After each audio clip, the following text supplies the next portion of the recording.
우리가 14장을 읽으면서 예수님을 흉계로 잡아 죽이려고 하는 사람들이 있었고요. 또 예수님을 팔아넘기는 제자가 있었습니다. 그렇죠? 근데 캄캄한 영적으로 어두운 앞뒤에 샌드위치 사이에 한 여자가 이름은 없지만 너무 귀하게 예수님을 섬겼죠. 예수님을 귀하게 섬겼다라는 건 하나님의 뜻을 알고 하나님을 섬긴 것인데요. 예수님의 장례를 준비하면서 우리 은혜 또 눈이 마주치면 딱 숨어요, 저렇게.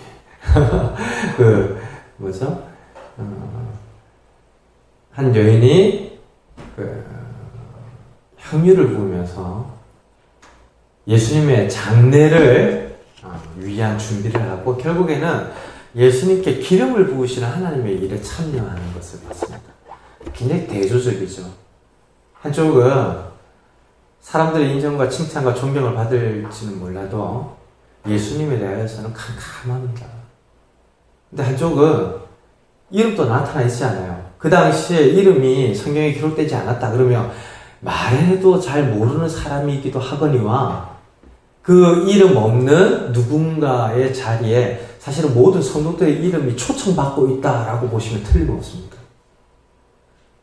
근데 사회적인 지명도에 있어서는 대제사장이나 사내들인 공의회하고 비교할 바가 아니죠. 그런데도 값진 향유를 부어서 너무나 대조적으로 예수님을 향하여서 귀하게 쓰임받는 한 여자를 봤는데요. 가룟 유다는 그 여인의 섬김이 끝나자마자 예수님을 팔아넘기려고 대제사장에 가죠. 지난주에 좀 집중적으로 봤습니다. 그러나 제자들은 예수님께 묻고 예수님의 말씀을 따라 이후의 일들을 좀 준비하는데요. 가룟 유다는 제자이긴 했지만 자기 마음대로 합니다. 근데 제자는 자기들이 판단하고 얼마든지 준비할 수 있는 것도 주님의 뜻을 구하죠. 앞으로 교회에서 여러 가지 일들이 있을 때 저와 여러분들에게 반드시 필요한 부분이 이런 겁니다. 우리가 세상에서 경험 다 했죠. 큰 조직에서 다 부서장하고 기관장하고 팀장하고 그러면서 다 그만둡니다. 직접 사업을 경영하시는 분들한테는요, 사실 중소기업의 여러 팀에서 경험하는 업무보다 더 많은 지혜들이 있습니다.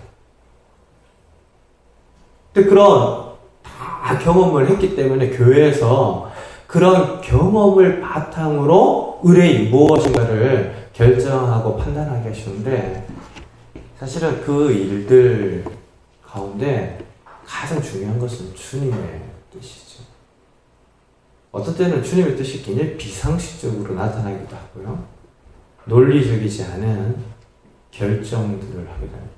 향유를 붓는 것이 향유를 팔아서 더 많은 사람들을 도와줄 수 있는 것이다. 가난한 사람을 도울 수 있는 것이다. 그게 더 상식적으로 보이는데 어떤 경우에 있어서는 그보다 주님의 일에 쓰여질 수 있는 거룩한 낭비들도 있다라는 점을 지난주에 우리가 말씀을 통해서 보면서 제자는 묻는 사람들이다. 오늘 사무엘상 말씀에도 그렇게 영접하고 존귀하게 사울을 높이는데 사울에게서 나타난 단 하나의 어떤 중요한 자세가 있었는데 제가 말을 안 했어요. 오늘 아침에 이야기를 다 하다가는 너무 길어질 것 같아서 사울에게서 나타난 좋은 면모 그리고 좋은 가능성에 대한 이야기를 안 했는데 사무엘에게 나아가면서 길을 모르니까 선견자의 집이 어디인지를 모르니까 묻죠. 사무엘이 누군지도 모르고 사무엘을 앞에 두고 선견자의 집이 어디냐라고 묻는데요. 사실은 하나님을 향해 나아가는 성도들의 마음도 마찬가지거든요. 스스로 하나님을 찾을 수 있는 사람이 없다라고 합니다. 스스로 하나님을 구하는 자도 없다라고 그래요. 나는 나 혼자서 신앙생활 잘 해왔습니다. 아니요. 성경이 혼자서 하나님을 찾고 구할 수 있었다라는 사람은 없었다라고 한다니까요. 그런데 대부분 성도들이 나는 새벽기도도 열심히 다니고 주일 예배도 열심히 다니고 어려서부터 주일 학교를 했기 때문에 주님을 알게 되었다 이렇게 착각을 하는데 아니라고. 돌아보면 우리의 인생 가운데 사무엘과 같이 우리를 VIP 영접 대접하고 섬겼던 수많은 목자들과 교사들이 있잖아요. 우리를 그렇게 존귀하게 말씀으로 먹이고 일으켰던 목사님도 계시잖아요. 사실 다 누군가의 도움을 받아서 하나님을 찾고 구하고 만나게 된 신앙의 여정들을 우리가 지나왔던 것인데 내가 하나님을 찾았다 구했다 이건 굉장한 착각이죠. 그래서 사무엘을 향하여서 사울이 묻는데 선견자의 집이 어디냐? 그냥 길을 물은 것이다 라고 지나칠 수도 있는데 제 생각에는 길을 모를 때 가장 확실한 방법은 묻는 겁니다. 스스로 길을 만들어낼 수 없을 때 가장 좋은 자세는 길을 아는 사람에게 도움을 구하는 거예요. 그래서 내게 가르쳐 주십시오. 사무엘을 향하여 사울이 이야기를 하는데 사울의 인생을 보면 결국에 그렇게 가르쳐 달라고 할 때에는 왕의 자질과 가능성들과 하나님이 존귀하게 하시는 은혜가 넘쳤는데요. 더 이상 가르침을 받으려 하지 않을 때는 멸망해요. 이야기를 안 듣는다고요. 그래서 사무엘이 와서 어떻게 하나님이 기뻐하시는 것이 제사가 아니라 순종이라 하였는데 이렇게 했습니까? 라고 하는데도 그건 알겠는데 이 백성들 앞에서 일단 제사를 드리게 해달라고. 지금 백성들이 흩어질까봐 겁이 나니까 그 지적한 문제들은 알겠는데 이 문제부터 좀 해결해달라고. 정말 미련스럽지 않습니까? 길을 아예 모를 때는 물어요. 물으면 아는 누군가가 돕고 가르쳐 줄 수 있는데 길을 모르면서도 안다라고 할 때는 누가 가르쳐 주는 것도 들리지를 않아서 망하죠. 우리가 지금 잠언 말씀을 함께 매일 새벽마다 묵상하는데 잠언에서 제일 많이 끄집어내는 주제가 뭡니까? 지혜로운 사람은 듣는 사람이에요. 말을 전하는 목회자도 1차적으로 듣는 사람이어야 하고요. 교사들도 듣는 사람이어야 하고 중직자도 듣는 분들이어야 해요. 하나님의 말씀을 들을 때라야 비로소 우리는 하나님을 찾고 구할 수 있기 때문에 듣지 않고 뭔가를 말한다, 가르친다 이건 불가능합니다. 지금 사무엘도 스스로 알아낸 게 아니잖아요. 사울을. 하나님이 가르쳐 주시고 속삭여 주셔서 사울인 걸 알고 영접하고 준비할 수 있었던 것인데요. 우리도 듣는 자가 되어요. 제자는 다른 거 잘하는 것보다 묻고 듣고 배우기를 잘하는 데서 제자가 되는 겁니다. 그리고 또 따라가고 따라 행하고 우리가 예수님을 닮아간다 그러잖아요. 근데 예수님 닮아가는 게 뭐 다른 게 있습니까? 오랜 시간 함께하면서 이야기들을 많이 주고받고 그분의 가르침을 배우고 그분이 행하셨던 일들을 생각하면서 나도 이 땅에서의 삶 가운데에서 행하여 보고 그러면서 주님을 닮아가는 거죠. 가룟 유다는 예수님을 팔아넘기기 위해서 제사장에게로 갔는데요.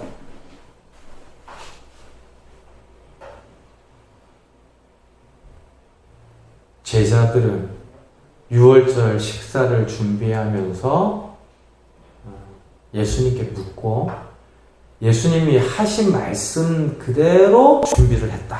그래서 굉장히 대조적인 제자의 모습을 우리가 마가복음을 통해서 봤습니다. 나쁜 제자, 자기 마음대로 하는 것이죠. 마치 예수님을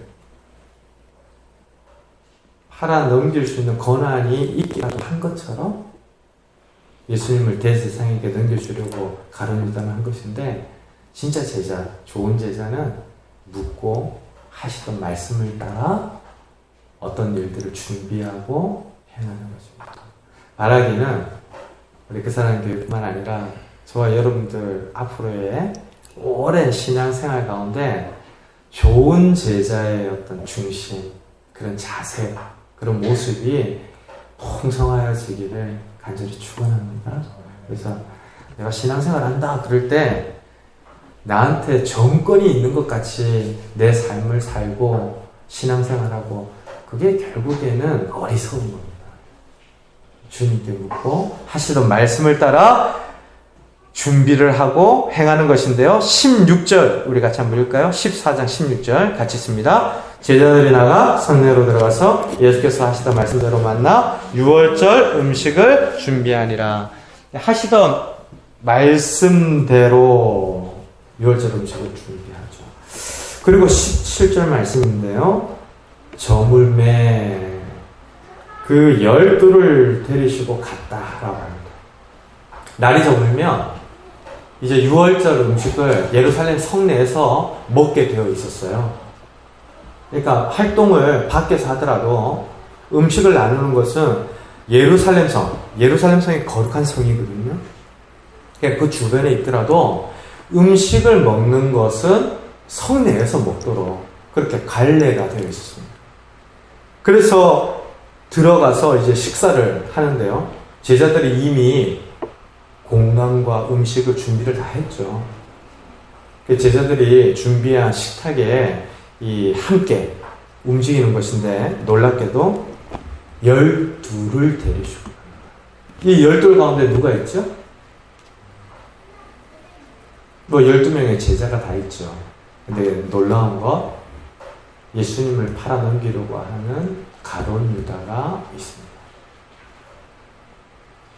우리 정도 되면 나를 배신한다, 나를 팔아 넘기려고 한다, 이런 사람이 내 앞에 있다 그러면 어디 좋은 데 갈 때에도 빼놓고 싶죠.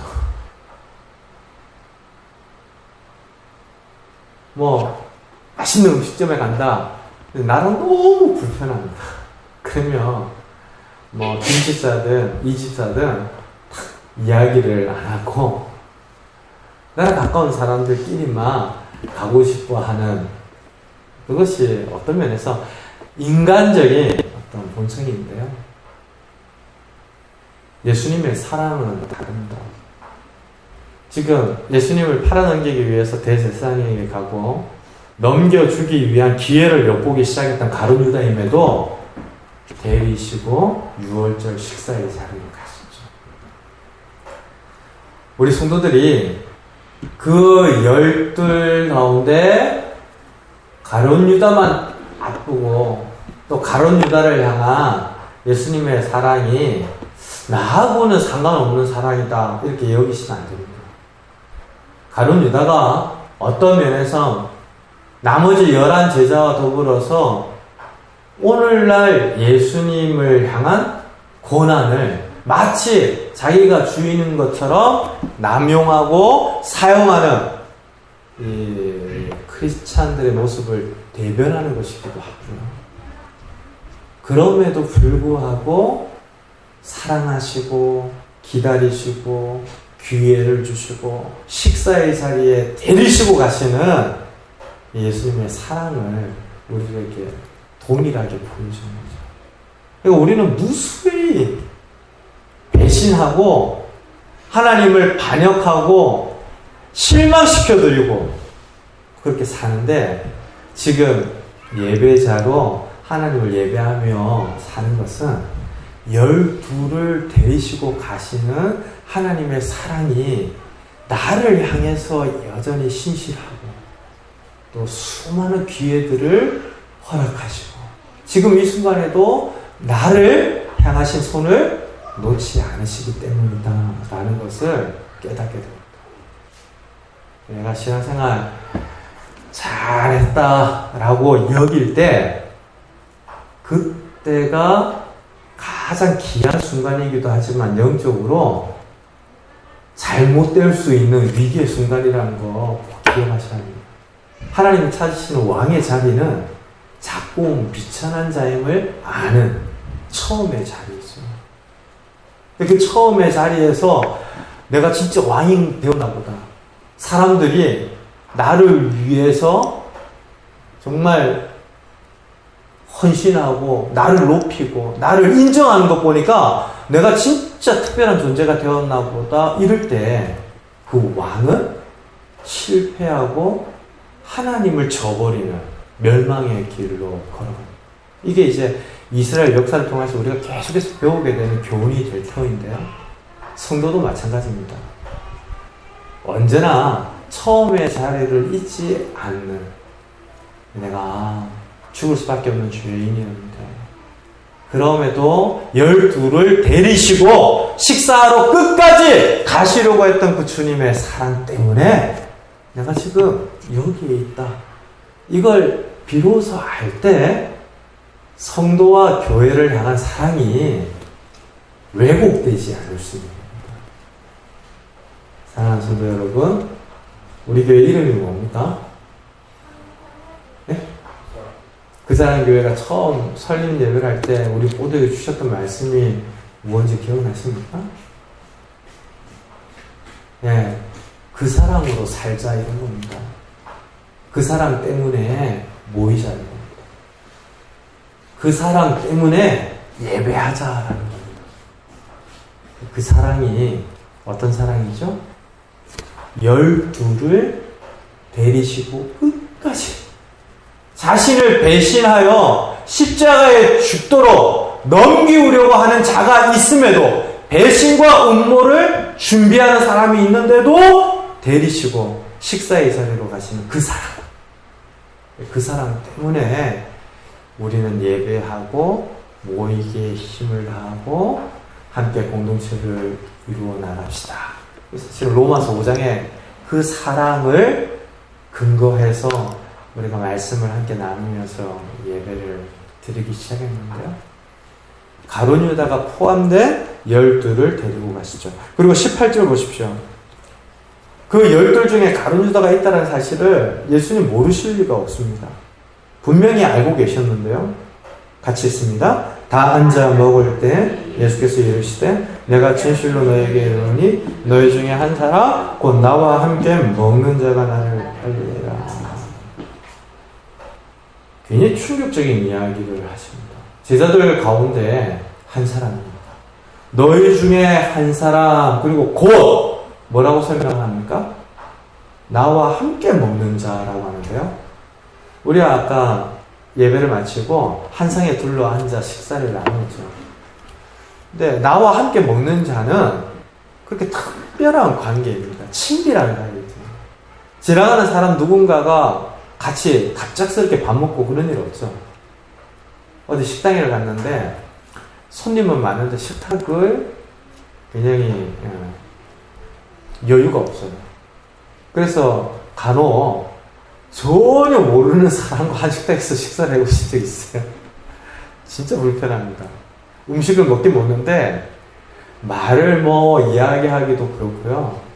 얼굴을 들고 식사를 한다는 것도 굉장히 어려워요. 그래서 지난 주 중에도 제가 이제 요 가까운 손재상 여기가 어디입니까 여기 영국 도서관과 좀 명서시장 쪽에 아주 저렴하고 이렇게 사람들이 부쩍거리는 손장집이 있어가지고 가서 이제 간단하게 끼니를 때우는데 식탁이 없어요.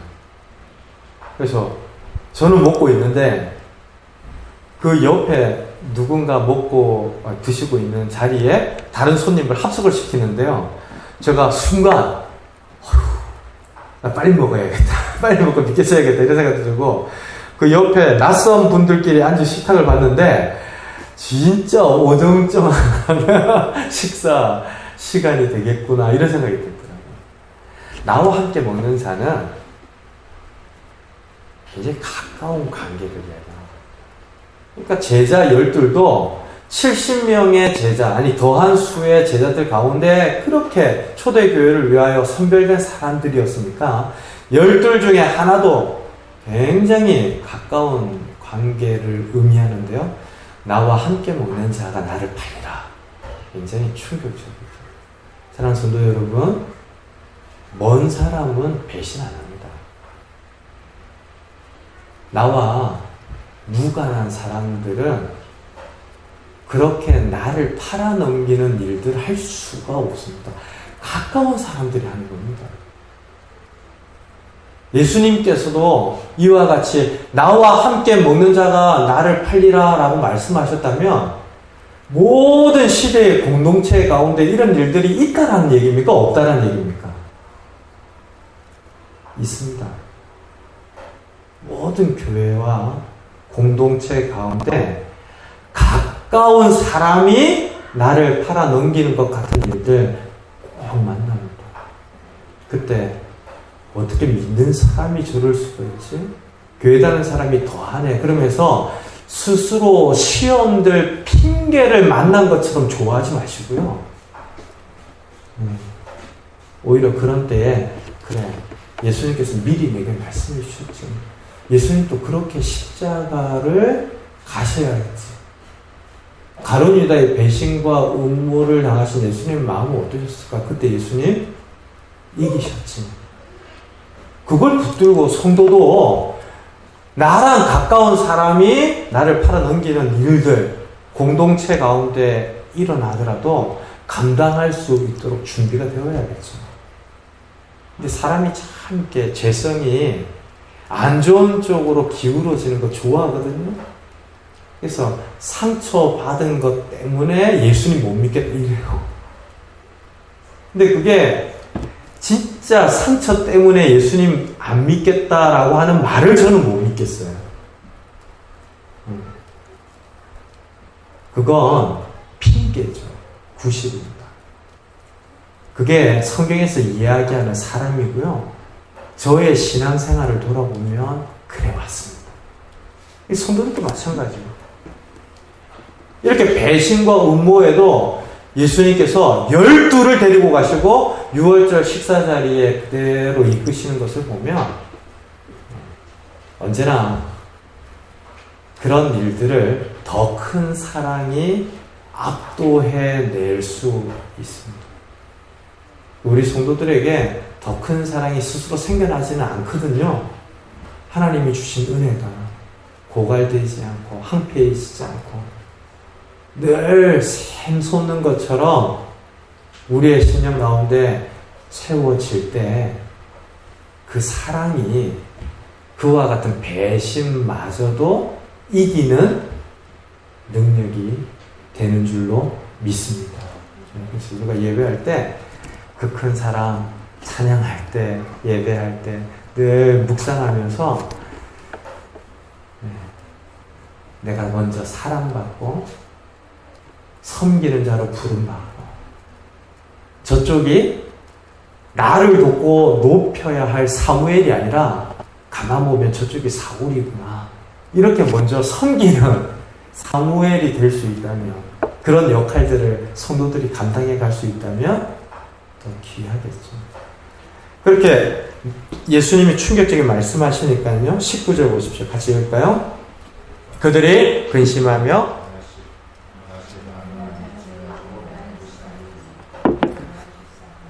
나는 아니지요 라고 한글 개정 성경은 번역했는데요.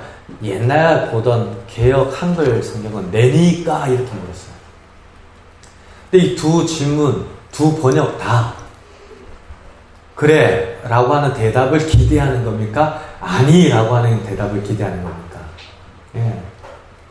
아니라고 하는 대답을 기대하는 겁니다. 지금 나는 아니죠. 그래 아니야. 결국에는 너가 아니다라고 하는 대답을 기대하는 건데 묘하게도 하나씩이라고 표현이 되어 있습니다. 그쵸? 하나씩이면 이 안에 가룟 유다가 포함이 되어 있을까요? 없을까요? 네. 이것을 마태복음은 직접적으로 구체적으로 설명하고 있는데, 가룟 유다가 예수님께 단독적으로 물었던 것을 이야기하죠.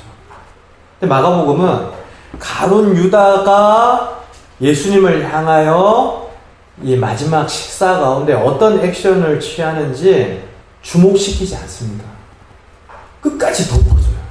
우리는 전후에 말씀을 통해서 가룟 유다인 걸 아는데 예수님께서도 가룟 유다가 나를 팔 것이다 대답하지 않습니다. 우리가 이걸 좀 주목해서 볼 필요가 있어요. 가정에서도 공동체에서도 누구 때문에 라고 이야기할 때는 굉장히 조심해야 합니다.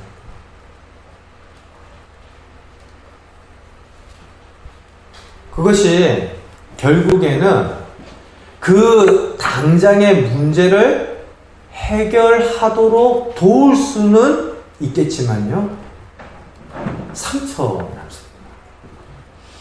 그러니까 우리는 죄사함을 받았다라고 하는 것에 대하여서 오해하는 경우들이 많은데, 누군가가 트러블이 있어가지고 그 문제를 해결을 했어요.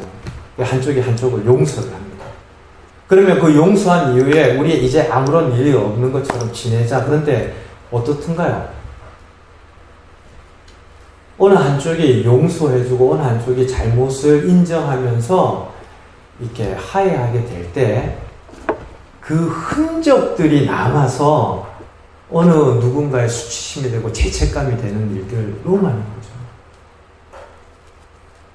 지금 예수님이 끝까지 가룟 유다라고 하는 이름을 끄집어내지 않는 것은 가룟 유다에게 주시는 은혜예요. 기회입니다. 탁 꼬집어서 이야기를 하고 그 이름을 불러내어서 얼마든지 너가 나를 팔 것이다 라고 지목하실 수 있지만, 예수님께서 끝까지 그렇게 하시지 않는 한에 있어서 유다는 돌아올 수 있어요.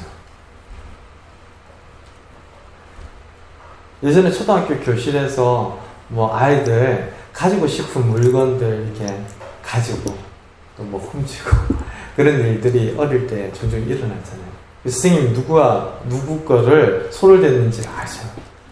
그런데 모르시는 것처럼 이야기합니다.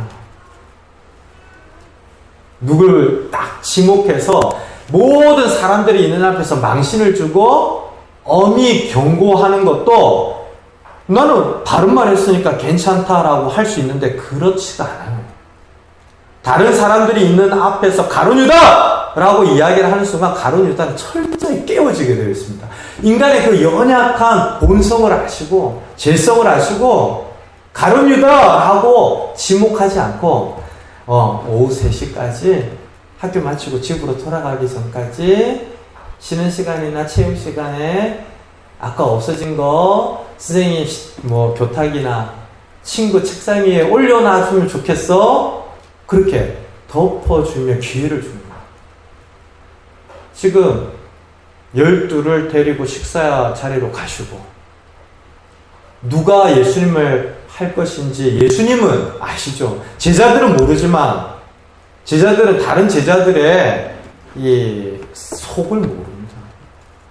근데 예수님은 마가복음을 읽으면서 우리가 봤잖아요. 중풍병자를 지붕을 뚫고 달아내리는데 예수님이 그 믿음을 보시고 소자야 내가 너를 죄사했다. 그러니까 그 현장에 있던 서기관이 속으로 생각했다.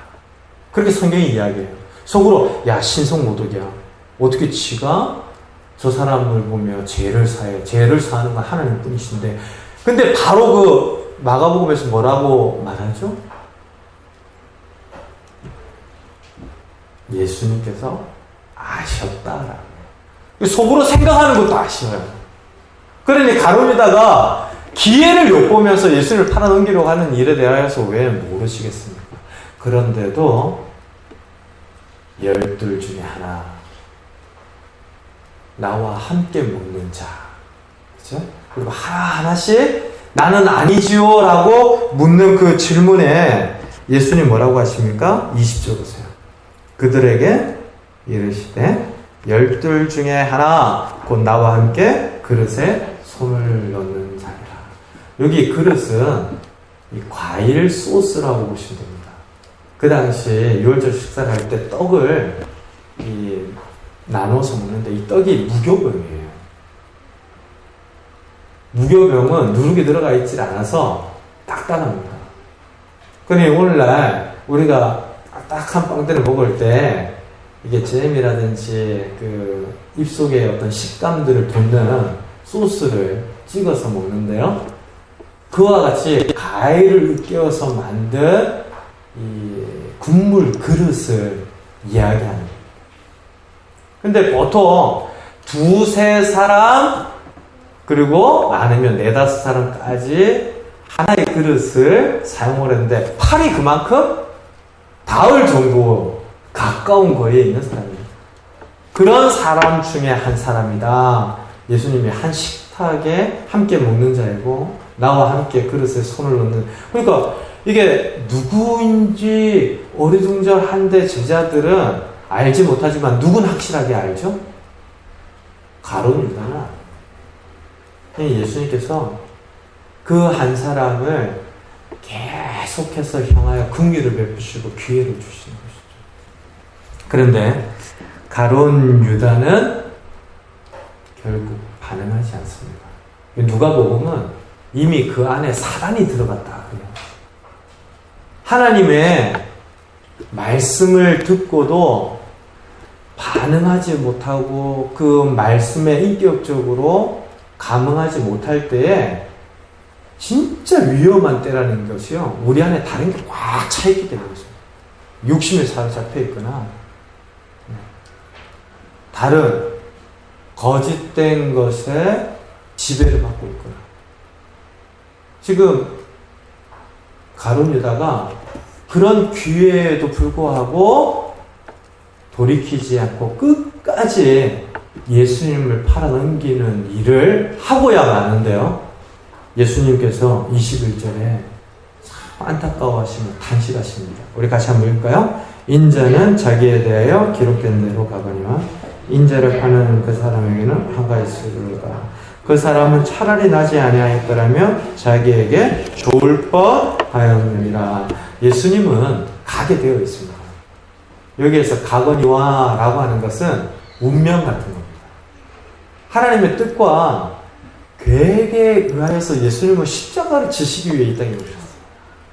그러니 가룟 유다가 아니어도 예수님은 그 길을 가셔야만 하고 하나님의 말씀은 이루어지게 되어 있습니다. 그런데 그 일에 쓰여진 가룟 유다는 차라리 태어나지 않았더라면 그에게 더 좋았을 뻔했다. 이건 이 유대 문학과 이 랍비들의 문헌 가운데 나타난 가장 큰 비극이나 절망을 이야기하는 거예요. 굉장히 탄식하는 표현이죠. 차라리 안 태어났더라면, 이 세상에 나지 않았더라면 그에게 좋았을 터인데, 그러니 가룟 유다가 얼마나 하나님을 향하여 큰 죄를 범하고 또 주님을 팔아넘기는, 오늘날까지 모든 믿는 자들과 교회 가운데 가룟 유다는 주기론이죠. 예수님을 모르고 하나님을 잘 모르는 사람들도 가룟 유다 압니다. 뮤지컬이라든지 소설이라든지 영화에 스승을 팔아넘긴 자의 대명사로 가룟 유다예요. 그러니 그렇게 극악한 신의와 모든 믿음을 저버리고 배신한 사람의 전형이 되는 가룟 유다에 대하여서 주님이 탄식합니다. 그가 꼭 아니었어도 나는 나의 길을 갔을 터인데 어떻게 이런 큰 사랑과 기회와 은혜를 받고도 돌이키지 않는가. 지금 주님 탄식합니다. 실제로 가룟 유다가 하나님의 뜻 안에 있지 않았냐고. 그래서 가룟 유다가 예수님을 팔아넘긴 것은 가룟 유다의 잘못이 아니다라고 이야기하는 사람들이 있는데요. 하나님께서는 강제적으로 섭리하시거나 일하시지 않습니다. 만약 그랬다면 우리 팔다리 다 부러져서 지금 병원에 입원한 것처럼 신앙생활을 할 수도 있어요. 근데 내버려두면 또 가서 실패하고 좌절하고 하나님 말씀 안 듣고 자기 의지대로 살아갈 터인데 그걸 아시는 하나님께서 우리를 강제하실 수만 있다면 왜 그렇게 안 하시겠어요? 얼마든지 강제하시면서 신앙생활 하도록 죄를 짓지 않도록 하나님께서 하실 수도 있으시지만 안 하시죠. 그것보다 더 고차원적인 인격적인 방법으로 우리들을 존귀하게 여기시며 당신의 파트너로 세워가시면서 우리의 의지와 우리의 전 인격이 그 사랑 때문에 하나님께로 가까이 나아오도록 기다려주시고 말씀해주시고 우리를 붙들어주시고 그러니 얼마나 하나님이 우리를 향하여서 귀하게 대하는지를 알게 되는데요. 가룟 유다의 운명도 하나님 결정해 놓으신 거 아니에요. 우리는 더 큰 범위에서 더 큰 섭리의 틀 안에서 그래 가룟 유다가 참 그렇게 예수님이 탄식할 만한 비극적인 삶을 살았지 이렇게 이해하는 것이죠. 그러나 지금 우리가 본문에서 얼마나 많은 기회들을 받고 있습니까? 예수님께서 여러 번 말씀하시면서 말씀하시지 않고 가만히 12를 데리고 유월절 음식을 드시러 가실 그때에도 아니 나와 함께 먹는 자가 나를 팔리라 라고 말씀하시는 그때에도 가룟 유다를 향해 기회를 주시는데 가룟 유다가 인격적으로 그 주님의 은혜에 돌이키지 않습니다. 사랑하는 성도 여러분, 우리를 향하신 주님의 은혜, 귀에 소중히 여기자는 것은요, 이것을 귀하게 감사함으로 여기지 않으면 언젠가 우리 마음이 답답해져요. 내게 주신 것들을 적극적으로 감사하지 않으면 나중에는 감사라는 것 자체를 잊어버리게 된다니까요. 그래서 어릴 때 억지로라도 아이들 인사를 시키고 억지로라도 애들한테 고맙습니다 대답하도록 하는 거예요. 그거 안 하면 진짜 감사함 자체를 잃어버려요. 사람이 언어적인 존재지 않습니까? 이게 어려운 이야기가 아니라 하이데거라는 철학자는요, 존재는 언어로 이루어지고 언어는 존재의 집이다라고 했는데 그 사람의 말과 그 사람의 생각과 그 사람이 누구인가가 밀접하게 관계가 되어 있습니다. 그래서 예수님께서 이 땅에 성육신으로 오셨다라고 하는 것은 예수님이 곧 말씀이고 말씀이 곧 그분이다라고 하는 이 언어와 말씀과 존재가 얼마나 신비롭게 연합하는가를 우리에게 가장 잘 보여주는 하나님의 구원자이시기 때문이에요. 우리도 이 말과 존재와 신앙이 함께합니다. 그래서 말을 표현하고 이야기하는 바들에 인색해지면 안 됩니다. 아니 목사님, 말 안 하고 사는 사람들이 누가 있다고 그러십니까? 말을 해요. 필요한 말을 하는 것이죠. 근데 내게 필요한 말이 아니라 사람과 사람 사이에 오고 가야 하는 말들이 함께 하지 않으면 그 말 가운데 담겨지는 진짜 뭐 고맙습니다라는 말에 담겨지는 감사함 자체가 없어져 버릴 수 있는 것이 사랑이에요.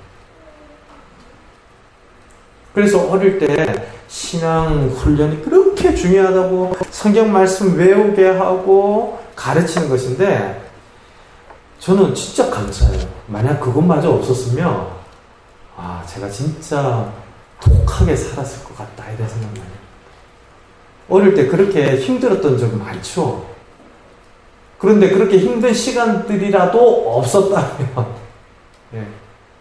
진짜 하나님 말씀 대한 기억들이나 생각들을 가지고 내가 지금 살아가고 있을까 그렇게 생각하니까 도장 찍는 재미로 예배드리러 가던 그때가 하나님이 내게 베풀어 주셨던 또 은혜의 때이구나 이런 생각이 듭니다. 뭣도 모르고 그냥 도장 받으면 봉칩 주고 그러니까 가는 거지. 앞에서 또 율동시키고 찬양시키면 그때 그 순간의 어떤 전심으로 막 하는 것인데 예전에 그런 행사도 많지 않았습니까? 성탄절날 앞에서 연극하면 부모들 다 와서 보고 성탄절이 끝나면 예수님의 생일인지 연극한 아이들의 축제인지 모를 만큼 막 기뻐하면서 가르쳐주고 근데 그런 어떤 일들이 나를 이렇게 붙들어 오시던 하나님의 은혜의 방편이었구나 또 기회였구나 그래서 그런 시간들 그런 기회들을 소중히 여기면서 감사하고 또 그 감사한 마음들을 나누는 것이 우리 신앙생활의 진짜 귀한 걸음이 되고 토대가 되죠. 그거 없이 그냥 지나다 보면요 나중에 나 혼자 신앙인 됩니다. 어디 교회 갑니까? 나 홀로 교회 가는데요. 어디 가서 예배 드립니까? 나 홀로 교회 가서 혼자 예배 드립니다. 그런 성도들 많아지고 있습니다. 지금 가룟 유다를 향해서 예수님 베푸시는 그 귀의 은혜들 결국에 가룟 유다의 비극은 하나님 때문에 생겨난 일이 아니고요. 그런 은혜와 기회에 반응하지 않고 끝까지 자신의 길을 고집했던 가룟 유다 때문이죠. 그래서 가룟 유다의 그 일들이 하나님 때문입니다 이렇게 할 수 있는 것이 아닙니다. 그래서 예수님께서도 왜 그렇게 쓰임 받아야 되냐? 왜 그렇게 쓰여져야 되냐? 차라리 태어나지 않았더라면 그 자신에게 좋았을 뻔했다. 탄식합니다. 사도 바울은 로마에 있는 성도들에게 불의에 자신을 내어주며 불법의 도구가 되지 말고, 그죠? 하나님께 드려지는 의의 병기가 되라 그랬어요. 그러니까 나쁜 병기가 병기, 무기로 쓰여질 수 있는다면 의의 병기로 쓰여질 수도 있는 것이 저와 여러분입니다. 그러니 우리가 무엇을 향하여 드려지는가, 이것이 결국에 우리의 인생이 어떻게 쓰여지는가라는 것과 연관이 되는데요. 그렇게 기회를 주시면서 6월절 만찬을 하시는데 우리가 성만찬이라고 부르는 마지막 만찬입니다. 여기에서 예수님은 살과 피를 기념하게 하시는데요. 오늘날 개신교 모든 예배 가운데 남아있는 가장 중요한 성례의 모형이죠. 예수님께서 기념하라 하셔서 떡과 잔을 나누면서 주님의 살과 피를 기념하는 것인데요. 우리가 종종 성찬을 나누고 그때마다 말씀을 함께 나누기 때문에 상세한 더 이상의 설명은 드리지 않겠습니다. 그런데 주님의 살과 피를 나누는 이 만찬 가운데 가룟유다가 있습니다. 그렇죠? 그리고 그 주님의 살과 피를 나누는 그때에 그것이 무엇을 의미하는지 전혀 모르는 채 그 자리에 있는 사람이었습니다. 그리고 주님의 살과 피를 나누는 그 일이 얼마나 귀한지를 아는 사람이 있는가 하면요, 그 살과 피 때문에 내가 산다 그렇게 결단하고, 내가 살아도 주를 위하여 살고 죽어도 주를 위하여 살겠다, 다시 받은 생명 내가 그분을 위해 살겠다, 이런 사람들이 있어요. 교회 안에도 함께 주님의 살과 피를 나누는 성도죠.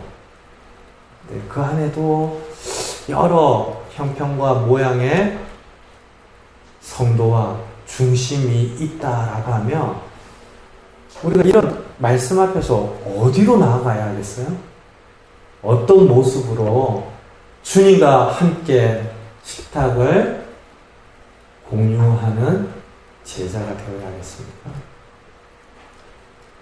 내가 사는 것은 주님의 살과 피를 먹고 마셨기 때문입니다. 내가 영원한 생명을 누리는 것은 주님 때문입니다.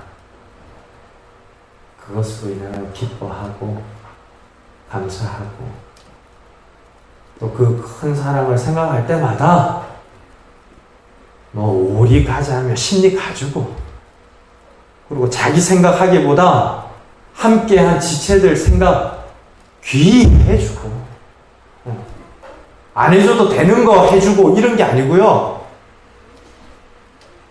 나의 필요, 내 중심보다 그 사람 상대방 먼저 생각, 또 말로 무엇인가를 표하고 드러날 때 그 말이 결국에 내 생각과 존재를 드러내는 것인 걸 알고 신중하게 때에 따라 맞는 이야기들,